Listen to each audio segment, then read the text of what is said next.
तो चलिए दोस्तों शुरू करते हैं। शुरू करने से पहले आपको एक बात बता देता हूं। अपन इस वीडियो के अंतर्गत जो अपने राजस्थान बोर्ड की जो किताबें चलती है 6 से 12 तक की, राजस्थान बोर्ड या एनसीईआरटी की जो किताबें चलती है 6 से 12 तक की, उन सभी के क्वेश्चनों में जैसे कि चैप्टर के लास्ट में जो क्वेश्चंस होते हैं और चैप्टर के जो बीच बीच में क्वेश्चंस होते हैं, उन सभी वस्तुनिष्ठ प्रश्नों का समावेश इस वीडियो के अंतर्गत होने वाला है।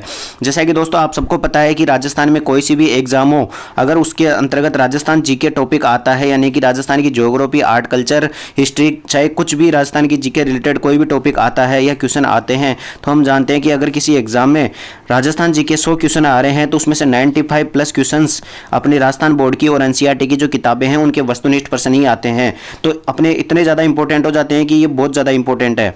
अब पिछले वीडियो के अंतर्गत अपन ने बहुत सारे चैप्टर तो करा चुके हैं, अब आज इस वीडियो के अंतर्गत अपन 10वां चैप्टर कराने वाले हैं। अगर आपने उसको नहीं देखा तो इस वीडियो को देखने के बाद उनको देख लेना और चैनल को सबसे पहले सब्सक्राइब कर देना, क्योंकि आने वाली जो एग्जाम है, जैसे कि जो अपना आज हो रहा है, कौन सा सीईटी ग्रेजुएशन वाला पेपर है, सीईटी ग्रेजुएशन वाला फर्स्ट पेपर है, अभी शिफ्ट फर्स्ट होने वाली है, इसके बाद में शिफ्ट सेकंड होगी, इसके बाद में कल 28 तारीख को भी जो सीईटी ग्रेजुएशन के पेपर है, उसके बाद में भी 10+2 का एग्जाम होगा, पशु परिचर का एग्जाम होगा, उससे पहले स्टेनोग्राफर एग्जाम होगा और आरएस एग्जाम होगा, पटवार एग्जाम होगा। इन सभी में राजस्थान जीके आती है और राजस्थान जीके के लिए अपने को राजस्थान बोर्ड की जो एनसीईआरटी की किताबें हैं उन सभी के क्वेश्चन, वस्तुनिष्ठ क्वेश्चन करना अनिवार्य है। तो बिना किसी टाइम खराब किए अब अपन वीडियो शुरुआत करते हैं। उससे पहले आप चैनल को सब्सक्राइब कर लेना, आपके लिए बहुत फायदेमंद चैनल होने वाला है।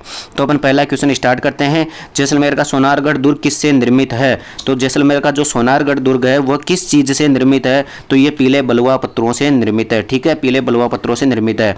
आपको ये क्वेश्चन बार बार पूछा जाता है कि सोनारगढ़ के किले का कलर कौन सा है? तो पीला कलर है। वो इसी कारण से है क्योंकि उसका जो पत्थर है वो पीले रंग का है। ठीक है, इसके बाद में अगला क्वेश्चन, गागरोन का दुर्ग है, यानी गागरोन का दुर्ग की श्रेणी कैसी है? तो गागरोन का जो दुर्ग है वह जल दुर्ग है। देखो दोस्तों, इसमें कंफ्यूज करने के लिए जल और गिरी दुर्ग दोनों दे रखा है, तो कई बार कंफ्यूज हो जाते हैं, लेकिन नहीं, ये केवल और केवल जल दुर्ग है, अर्थात इस दुर्ग के चारों ओर पानी पानी है। ठीक है, तो ये एक जल दुर्ग श्रेणी में आता है। इसके बाद में अगला क्वेश्चन है, मिट्टी का किला नाम से कौन सा किला प्रसिद्ध है? तो राजस्थान में मिट्टी के किले के नाम से 2 किले प्रसिद्ध है, लेकिन अगर आपको एक पर्सनली पूछा जाए तो लोहागढ़ किला होगा। ठीक है, लोहागढ़ किला कहाँ पर है? भरतपुर में है। इसके बाद में सोनारगढ़ कहाँ पर है? जैसलमेर में है। गागरोन दुर्ग कहाँ पर है? गागरोन में है, यानी कि झालवाड़ा में है। ठीक है, झालावाड़ में है। इसके बाद में यह है बीकानेर का किला। बीकानेर के किले का नाम कौन सा है? जूनागढ़ किला। तो कुल मिलाकर के जो मिट्टी का निर्मित कला है, वो मिट्टी से किले जो हैं वो 2 ही है, एक तो है लोहागढ़, ठीक है, और दूसरा है भटनेर दुर्ग। भटनेर दुर्ग कहाँ पर है? भटनेर दुर्ग अपने हनुमानगढ़ में है। ठीक है, तो मिट्टी का किला किसको कहा जाता है? लोहागढ़ किले को कहा जाता है। ठीक है, इसके बाद में अगला क्वेश्चन, द गोल्डन फोर्ट किस किले को कहा जाता है? तो ये कुछ नहीं है, सोनारगढ़ जो किला है उसी को अंग्रेजी में क्या कहते हैं? गोल्डन फोर्ट कहते हैं। ठीक है, तो गोल्डन फोर्ट कौन सा हो गया? जैसलमेर का किला हो गया। सोनारगढ़ के किले को ही जैसलमेर का किला कहा जाता है। ठीक है, इसके बाद में अगला क्वेश्चन, किस दुर्ग का सर्वाधिक उच्च भाग कटारगढ़ दुर्ग कहलाता है? ये कटारगढ़ दुर्ग बहुत ज़्यादा पूछा जाता है क्योंकि बहुत ज़्यादा हाइट पर है, और ये कौन से दुर्ग में है? कुंभलगढ़ जो दुर्ग है राजसमंद में, इस कुंभलगढ़ दुर्ग के सबसे ऊपर एक दुर्ग है, उसको कटारगढ़ दुर्ग कहा जाता है।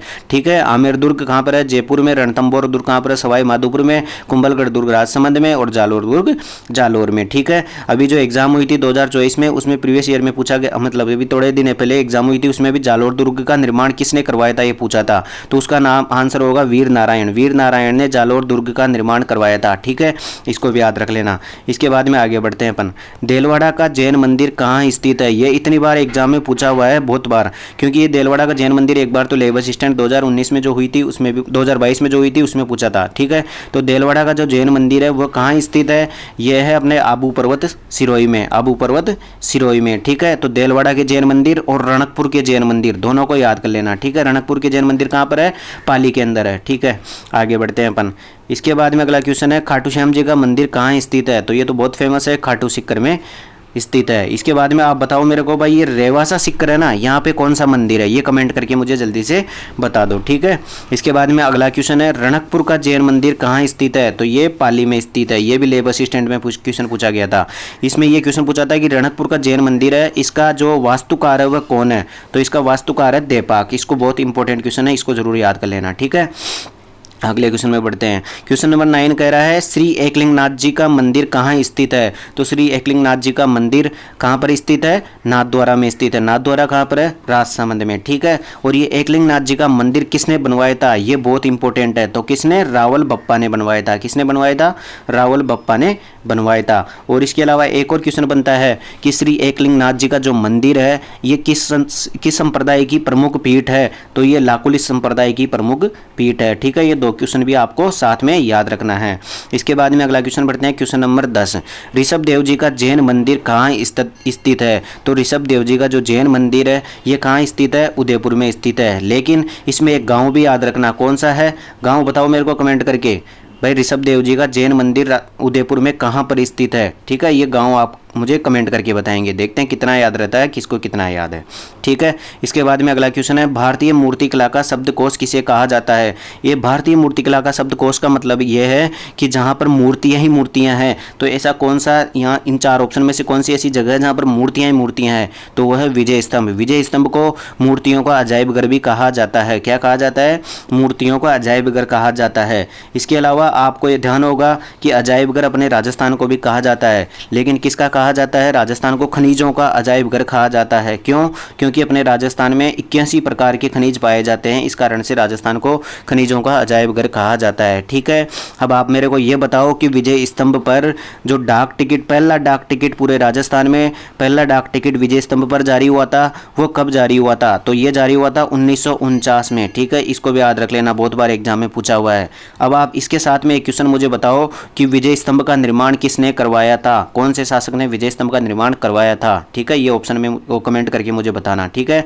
और ये वीडियो बहुत इंपॉर्टेंट होने वाले हैं। अपन ने जो इस चैनल पर जितने भी वीडियो उपलब्ध कराए हैं वो सारे के सारे अपने जो एनसीईआरटी और आरबीएससी की जो बुक्स है उनके जो वस्तुनिष्ठ प्रश्न है चैप्टर के लास्ट में और चैप्टर के बीच में जितने भी क्वेश्चन आते हैं उन सभी का सॉल्यूशन करा रहा हूँ, क्योंकि जो एग्जाम कोई सा भी एग्जाम हो वहाँ पर 95 प्लस क्वेश्चन राजस्थान जीके के यहीं से कवर हो जाते हैं, ठीक है।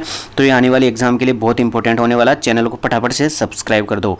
अब आगे बढ़ते हैं अपन। क्वेश्चन नंबर 12 है, महाराणा प्रताप का जन्म कहाँ हुआ था। महाराणा प्रताप का जन्म, पहले तो डेट बताओ। तो डेट है 9 मई 1540। 9 मई 1540 को महाराणा प्रताप का जन्म होता है। और जन्म कहाँ पर होता है, तो ये कुंभलगढ़ दुर्ग में होता है। कहाँ पर होता है, कुंभलगढ़ दुर्ग में महाराणा प्रताप का जन्म हुआ था, ठीक है। इतना याद हो गया।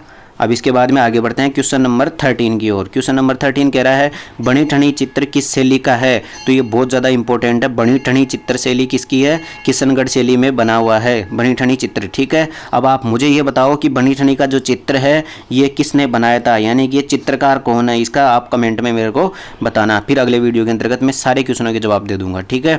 अगला क्वेश्चन है क्वेश्चन नंबर 14, मंदिरों का विकास किस काल से माना जाता है। चूँकि हम जानते हैं कि सबसे पहले सिंधु सभ्यता थी, उसके बाद में वैदिक सभ्यता थी, उसके बाद में फिर महाजनपद काल था, उसके बाद में मौर्य काल था, उसके बाद में आता है गुप्त काल। तो यहाँ से गुप्त काल से अपने मंदिर बनना स्टार्ट हो गए थे।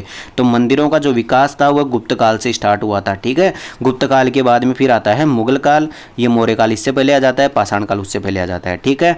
अब आगे बढ़ते हैं अपन। क्वेश्चन नंबर 15 क्या कह रहा है, मिट्टी की मूर्तियों को आग में पकाकर बनाने की कला को क्या कहा जाता है। देखो अब तक क्वेश्चन पूछा गया है कि टेराकोटा पद्धति कहाँ की प्रसिद्ध है। तो ये कहाँ की प्रसिद्ध है, मोलेला गांव राजसमंद की प्रसिद्ध है, ठीक है। लेकिन ये पूछ सकता है कि इस विधि में होता क्या है, टेराकोटा जो पद्धति है इसमें होता क्या है। तो इसमें मिट्टी की मूर्तियों को आग में पकाया जाता है। कुल मिलाकर के मिट्टी की मूर्तियां बनाई जाती है, उनको आग में पकाया जाता है। तो इस पद्धति को कहते हैं टेराकोटा पद्धति, ठीक है। और ये कहाँ की फेमस है, मोलेला गांव राजसमंद की फेमस है। अगला क्वेश्चन है सालिम सिंह की हवेली, नथमल की हवेली, पटुओं की हवेली किस जिले में है। देखो बहुत सारी हवेलियां हैं, जब अपन एक साथ चैप्टर को पढ़ते हैं तो एक भी याद नहीं होती। तो अपने को कुल मिलाकर के जैसलमेर में 3 ही हवेली पूछी जाती है, तीनों की तीनों मोस्ट इंपॉर्टेंट है, कहीं एग्जाम में पूछी जा चुकी है।